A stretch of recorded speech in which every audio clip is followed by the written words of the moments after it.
PACS चुनाव की रणभेरी बज चुकी है। पंचायतों में सरगर्मी तेज हो चुकी है। प्रत्याशी अपने जीत को सुनिश्चित करने के लिए डोर टू डोर कैंपेनिंग भी कर रहे हैं और लगातार मतदाताओं से अपने पक्ष में मतदान करने की अपील कर रहे हैं।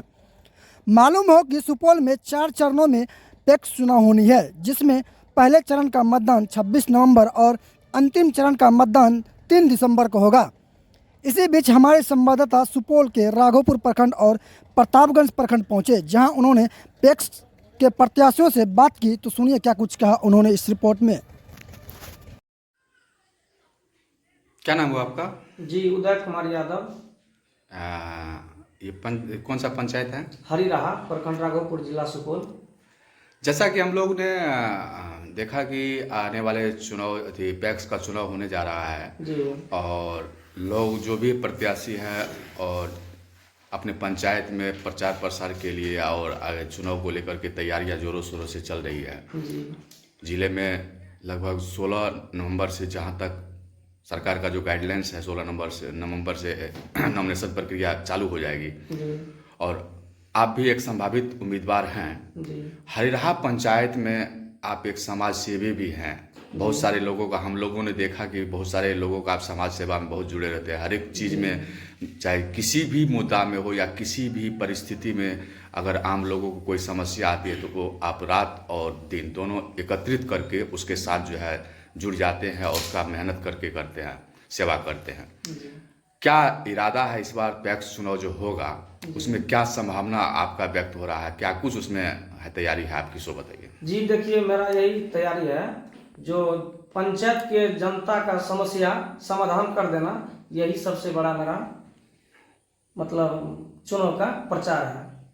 समस्या का समाधान करना ही मेरा प्रचार है। जी, पंचायत चुनाव में जी, थी जो पैक्स का चुनाव होता है, हम लोगों ने जो सर्वे किया उनसे बहुत सारे किसान वर्ग से भी हम लोगों ने बात किया। जी, तो कहीं ना कहीं धान को लेकर के जो खरीदारी होता है, चाहे जो पैक्स में जो खरीदारी किया जाता है, जी, तो बहुत सारा लूट घसोट भी मचता है। जी। तो क्या ऐसी परिस्थिति है? किसान सब आपके पंचायत में क्या कुछ अहित हुआ, क्या कुछ किसान के लिए आप लोग करना चाह रहे हैं? देखिए, सबसे पहले हम किसान के लिए खाद पंचायत में व्यवस्था कराने के लिए चाहते हैं। देखते हैं हमारे गांव की आदमी दूसरे गांव जाते हैं खाद लाने के लिए, उनको दूसरे पंचायत से मिलते हैं, लेकिन हमारे गांव में ऐसी व्यवस्था नहीं है। लगातार देखते आ रहे हैं, जो इस गांव में ऐसा व्यवस्था नहीं है।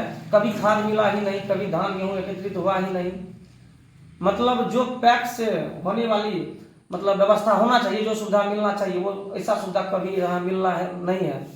उसी सब को लेकर के चाहते हैं हम भी एक बार इस सारा सुविधा दे, किसानों को खाद उपलब्ध कराए, उसका जो होता है अनुदान वो दिलवाए, और बहुत सारा ऐसा जो योजना है मतलब पैक्स अध्यक्ष का, वो हम चाहते हैं देने के लिए।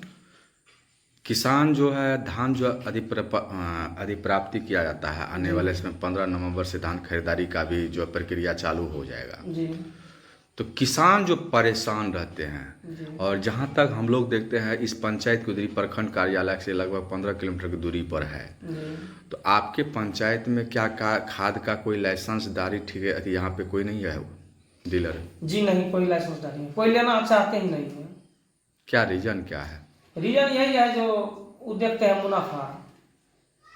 अब समाज सेवा भी करिएगा और मुनाफा भी देखिएगा, ऐसा तो होगा नहीं। जो अभी वर्तमान जो पैक्स अध्यक्ष है उनका क्या रवैया है किसान के प्रति? जी, वो सर ये बात हम नहीं बता सकते हैं, ये बात आप जाके पंचायत में सर्वे कीजिए। आपका क्या भूमिका रहेगा इस पंचायत में? इसमें मेरा भूमिका रहेगा, किसान से संबंधित जो भी सुविधा लाभ होगा वो हम व्यवस्था करेंगे, प्रयास करेंगे, मेहनत करेंगे, और जनता को जो समस्या होगा उनके लिए हम समाधान के लिए पहुंचेंगे। अपने तरफ अग्रसर करने के लिए क्या कर रहे हैं अभी? जी, आपको हम पहले ही बोले, जो अपने तरफ खींचने के लिए हम उसका समस्या का समाधान करना सबसे पहले मेरा काम है। किसानों को किस प्रकार की समस्या है आपके पंचायत में जो इसको आप लेकर तैयारी कर रहे हैं? बस यही, खाद कभी नहीं मिला है, किसान को जो अनुदानित रेट पे मिलना चाहिए कभी नहीं मिला है। धान गेहूँ जो पैक्स को स्टॉक होता है कभी नहीं हुआ, मेरे पंचायत में ऐसा नहीं हुआ है। चावल गेहूँ जो मिलता है पैक्स के माध्यम से वो भी सही तरीका से नहीं मिल रहा है। इसी सब के लिए हम भी सबसे पूरा पंचायत से सलाह विचार करके सब हमें समर्थन दिए, सबसे विचार विमर्श करके तब हम इस चुनाव दौरान में आए हैं।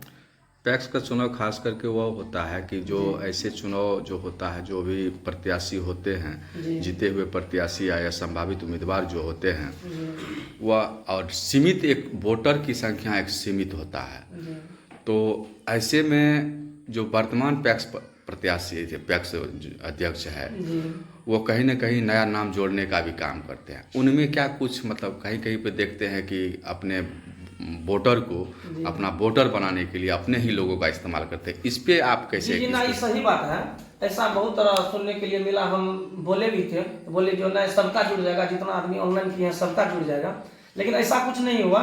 जितना का वो ऑनलाइन करके जुड़े उतना का जुड़ गया, बाद बाकी जो है सो 2-4% पे रह गया। कितना वोटर है आपके पंचायत में? लगभग 2800-2900 कुछ वोटर है। इसका गाइडलाइंस क्या है, कुछ पता है? नाम नहीं जोड़ने का। हाँ, यही है, वो अपना वोटर का जोड़ रहे हैं, जो उसके नजदीकी है, जो उसके संपर्क में है, जिसके पास उसका उठना बैठना रहता है। उसके यहाँ से एक आदमी के यहाँ 4-4, 5-5 वोटर है।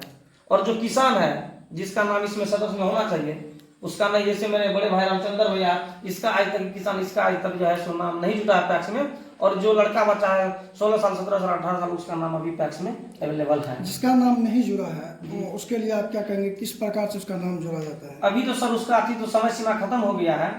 उनको बोले हुए थे हम, बहुत सारा ऑनलाइन अपने यहाँ कैंप करवा के। सवाल तो सबसे बड़ा सवाल है कि अगर पंचायत चुनाव पैक्स का चुनाव हो रहा है और जो निजी किसान है उनका नाम पैक्स वोटर लिस्ट में नहीं जुड़ता है, जी नहीं है। और जो कमजोर वर्ग होता है, जो एक तरह से कहा जाए कि मजदूर वर्ग का लोगों को ही जोड़ दिया जाता है, इसमें क्या मतलब है? किसान लोग का क्यों नहीं नाम जुड़ेगा? देखिए, कारण है जो किसान लोग का नाम इसलिए नहीं जोड़ते हैं, उसको कंप्लेन देते हैं, उसका सही समय पे धान गेहूं एकत्रित नहीं होता है पैक्स गोदाम पे, इसलिए उनसे थोड़ा उसका आना जाना कम हो जाता है उसके यहाँ, इसलिए उसका नाम नहीं जुड़ता है।